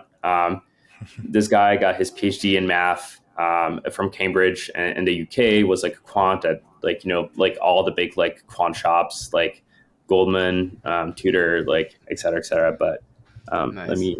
let me share like some of the material, and like this is like yeah, it's literally, I mean like now it's like much higher, but it's literally like it's fucking Nice. crazy. There's 50 pages, 56 pages now, and it's fucking crazy. It's like all math. There's like basically no English, and all of this for like two equations essentially that are super simple. They're like this long, but yeah, it's a lot of work essentially has gone into this. we haven't been working on this for a year for no reason. Let's put it out. Wow. Yeah, I just want to copy all of that math, put it into ChatGPT 4 and be like, explain it to me. Explain it to me like I'm in 5. English. Yes. It'll be a fun experience. When do we see a launch of Infinity Pools? When's the V1 coming out? So our testnet, hopefully in less than 30 days. Oh shit. Ooh. Yeah. Okay. And you know how software engineering stuff is. That is my optimism. Currently the way that engineers have like their schedule is that this is the goal, but we shall see. But like regardless, we're totally going to ship. This is either going to be released on the 14th or the 21st. So this could very well, be released the day of launch. Or close to. Close to. Oh, no. Of June. Okay, so no, like we're definitely looking at a late June release. Late June. Okay. Yeah. Late June. Okay. Yeah. Nice. Yeah. So it may be just before the testnet. So for folks out there, definitely play with this product when the testnet comes out. I think this is literally a new capital P primitive that could be played here. Yeah. Right? I assume this work with all concentrated liquidity, UniV3, Trader Joe. Oh no, it's new. It's like it's a whole new primitive. It's just like takes the LPs and just like in its own. But it's not just Uniswap, right? It could Trader I guess Joe, like anybody, right? As long as it has a concentrated liquidity element to it. Yeah. I mean, so it's like as you said, Infinity Pools like it can take like liquidity from like any other AMM. But yeah, it's like its own DEX. So yeah. Liquidity. Any AMM, could it be a curve pool or no? Yeah, once again, like when you take liquidity, like and you transport it over to like Infinity Pools, it becomes like native Infinity Pools liquidity. So yeah, I like we could probably recreate like curve type payoffs, right? Like it'd take a little more work, but like 100%. I can see like a future where you can do like a one-click import of like curve positions. Oh, dude! And if you could keep it on the curve pool, that means you add gauges like APR on top. Is that necessary though? If like the real yield overkill now. It would take the liquidity out of curve though. Like so this. I see. That's what I thought. Yeah, that's what I thought. It's gonna be its own AMM. Cool. Yeah. Did you have any more questions, Kid, or do you want to roll into the lightning? The lightning round. Let's roll into the lightning round. My mind is still boggling, so I think I need some time to digest this. But first of all, Matthieu, thank you so much for hopping on with us. I thoroughly enjoyed this conversation. And at the end of the pods, we normally run through a series of quick lightning questions just to get to know the founder, the person behind the founder. And the first question is, when did you first touch the blockchain? And sexist doesn't count. What was your virgin crypto experience? So this was actually my freshman year at Columbia. I was studying computer science. My neighbor had one of the very first Coinbase's account, and he actually told me about Bitcoin mining. This was like 2013. And he was like, "Hey man, yeah, if you run this like program on your computer when you sleep, it makes you $30 a month." I was like, sign me up. For Like, electricity, what? Yeah. like Oh yeah. yeah, for me it was just kind of like easy way to like make some like monthly money, and yeah, it actually got me into Bitcoin. So probably one of the only people that like didn't get into Bitcoin for drugs. Oh no, Sam Kaz mined Dogecoin in his dorm room too. Oh shit! Oh, Yeah. Yeah. Yeah. that's pretty But what cool. did you spend that $30 on, Matthieu? That's the real. I'm just playing. But no, the second question. The second question is: what is your favorite off-chain touch grass activity, hobbies, and interests? Yeah, we're really going out there. Yeah. Fuck. This is gonna be really nerdy, but I love mangoes. So Mangoes? actually, yeah, I love mangoes. Okay. And yeah, only saying this because this is a crypto podcast. So like, I know that like some, I'm gonna have like fellow nerds listening to this, but yeah. And actually, it's super interesting. So I'm half French, half Italian, but like, definitely like went to French high school. First language is French, all that stuff. France is the second biggest country. Is outside of Japan. France is the biggest consumer of mangoes in the world. Yeah, What? yeah, Oh. pretty interesting data point for you. Did you know that if you like consume mangoes before you smoke weed, you get more high? Fun fact. Yeah. That's like the one mango fact I know. Cool. I mean, I was talking about mangas. Like A manga. I thought you said mangoes. Oh, you said manga. Yeah, no, I thought heard mango. mango too. So I was like, do you plant the mangoes or do you Yeah. just like Like, really oh, like oh, manga. Manga. Manga. Got it, I was like, got oh, it. Japan consumes that many mangoes? I don't remember seeing too many mangoes. I was like, oh, Dude, I didn't know. Yeah. Okay. Then slight Because quick follow up. What is your favorite manga? Oh, favorite manga. Ooh. I mean, it's technically a manhwa, which is like the Korean version of a manga. Oh yeah. Mm-hmm. But Tower of God is probably up there. Mm-hmm. Okay, I don't know if because I you guys ever- recently just started reading the Demon Slayer manga, so I vibes. Okay, but that's it on my end. Dave, So what's on yours? What is some advice you would give to your younger self? Man, pay more attention in math class. Same. Did we lose capital? Did we lose Kate? I'm here. Okay. All right, cool. Yes, and then the last question on my end, Oh, and second, we'll close this out after, is if you weren't in tech, weren't in math, what would you be doing with your career right now? DJ, electro. Hell yeah. Once again, French spirit coming out. French through and through. And by the way, that's zero musical talent. This is just purely because like I feel like it'd be really fucking fun, and I have like sure. like Yeah. but I love music. That's like my other big, like touch grass hobby, I guess. Hell yeah, me too. Last question. Who do you think should be the next guest on Flywheel? Ooh, that's a really good one. What protocol am I excited about? Let me look at my conversations. And we go deep, so don't be shy. Don't be shy Yeah. to bring on the tough cookie. Yeah. Okay, yeah. So this is actually one of my friends, but Yi Sun at Axiom. Axiom is Oh wait, I think I met him. Yeah, they're doing ZK. Yeah, I think I met him at Zuzula. ZK co-processor. He's the founder, right? Yeah. Yeah, the co-processor. Yeah, that's really cool. That's a really good suggestion.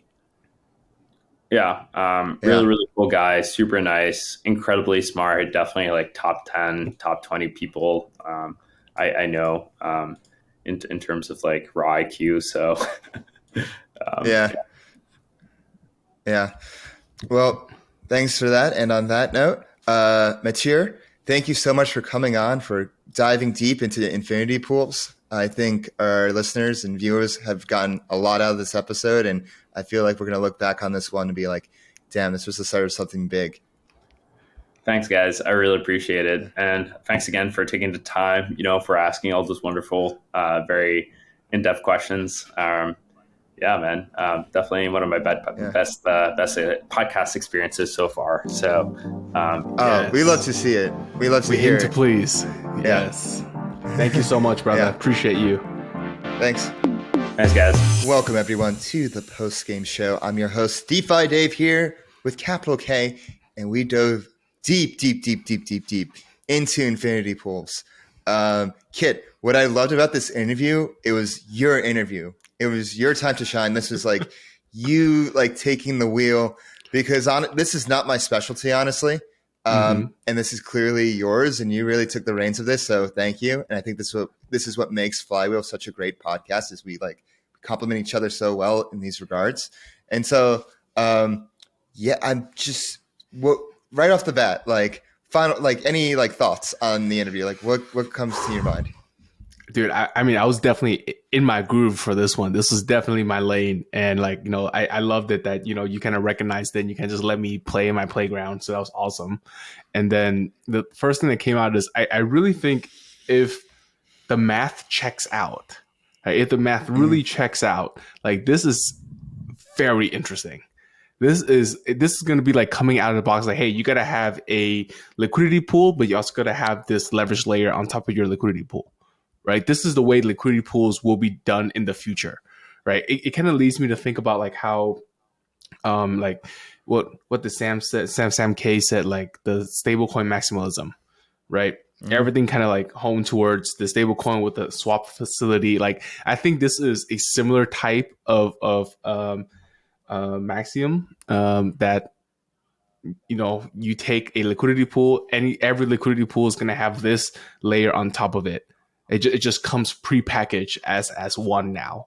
I think we're at a dawn of something very, very exciting. Yeah. Yeah, like the fact that we can get 10,000 to 20,000x leverage on Forex on chain and basically like have things that aren't even offered in traditional finance is huge. I just like wonder about the gas optimizations, but it sounds like they really took that into account. Yeah, I mean that's fair because, like I said, like he said, the position decays at a half-life per day, so that's pretty rough because you had to like re-up on that position all the time. I mean, he's probably going to be developing an L2 or some kind of more gas efficient way, but barring all of that, like this is truly a new way of providing liquidity and also leveraging on your preferred stablecoin. Like the key unlock is the no liquidation, right? Like the low liquidation with an extremely small amount of collateral. Like that is very key. No loss to the LPers. No such thing as bad debt. Like there's no counterparty risk. It's truly a capital P primitive. Yeah. Capital P primitive. What was your favorite part of the interview? I think my favorite part was how he initially was trying to keep us on the very surface level, but like kind of like a little bit halfway through, he kind of recognized that Flywheel is built different, and then he started going a little bit more nerdy, and he started getting deep into it, and I was like, okay, this is when we get the good juice for our listeners, and that's what they come here for. You have to like stick around for that. It's like it's slow and gradual, but if you're patient, that's when you get the real gold. For me, exactly. I think that was one of my favorite parts. He was like, yeah, this is like the best podcast I've ever been on. Like that means a lot, especially like with all the previous podcasts we watched of this interview. Setting a standard there. But my personal favorite part was when he was talking about the structured products and, I want to see a team build this. And then I went and said like the Michael Burry comparison. It's my favorite part because for me, this interview was not the easiest to understand. But when we got to that point, I was able to be like, oh, like this is like the Michael, like, and then he was like, yeah, you don't even have to go to Goldman Sachs for that. You can just create it yourself, and then we'll have distribution. It's like a Build-A-Bear workshop, Like, you know? Yeah, build a structured product workshop. Yeah, no, build a bowl workshop. Yeah, yeah. I'm glad that was your favorite part, because that was, you know, I'm always the type to, hey, where does the rubber meets the road, right? Like, I wanted to ask him about like what was his way to get the first 10 million TVL into it, because it's, you know, like you said, a hard product to do and a hard product to explain. So I'm very curious on how the onboarding user experience is going to be like. The UI looks nice. the UI does look nice. Looks pretty. I mean, they have the matcha people. Yeah. Oh yes. Talk about stack team too. Like, what'd you think about their team? Yeah, that 56 pages of just straight math. That's terrifying. Terrifying. Like, Yeah. But what's beautiful about it is like, yeah, it's like really intimidating, those 56 pages. But at the end of it, you get like 2 little equations that are like this long. They're like the size of my mustache. And then, boom. That's what you want to see. That's what you want. I definitely want to see DAOs actually use this as like, if the DAO has, you know, any type of PLL or any kind of assets on their treasury, obviously they have their native token. Like, they should be like the largest LPer of this pool. You know what I mean? Like, and one thing we didn't really even talk. Yeah, go ahead. One thing we didn't really even talk about was how like what he thinks of BAM and Frax's, you know, implementation of this. I think we were just like so interested in like figuring that out, and that's like the main reason why I wanted to do this interview, because when I interviewed Sam at ETH Denver, I feel like I like mentioned that interview over and over again because he sells like so many things from the future.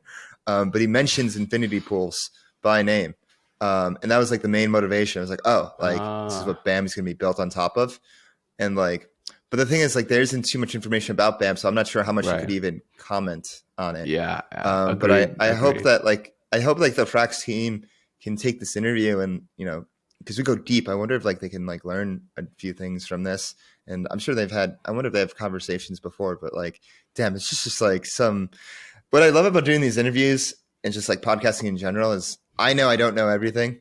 And this was like a clear interview where I didn't know, but just like being able to steer the conversation into the point where he feels comfortable to go deep enough. And then he gets to like the real meat of the product and what he's building and the ramifications and the mechanics. Like, that's what makes podcasting like dope. So, Kit, any closing thoughts on infinity pools? You gonna, you know, get your swimsuit and dive in when the testnet launches? Dude, 100%. I think we're definitely on a cusp of something new. I definitely want to play with this thing and see if it lives up to what he's kind of purporting. But if it does, I'm very excited about this. Yeah, me too. Thoughts on your end? end? I'm not going to play with the test. Thoughts on my end? I can't wait for the threaders to come out and explain this. I feel like this is the next wave of like threading content, and so, you know, really looking forward to that. I'm excited to see like how much this grows DeFi on chain, because derivatives in the real world are so much bigger than the spot markets.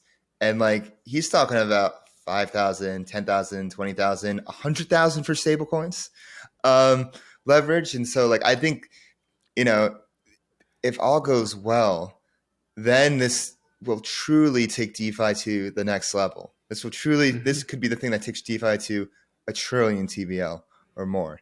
And so that's what I'm really excited about.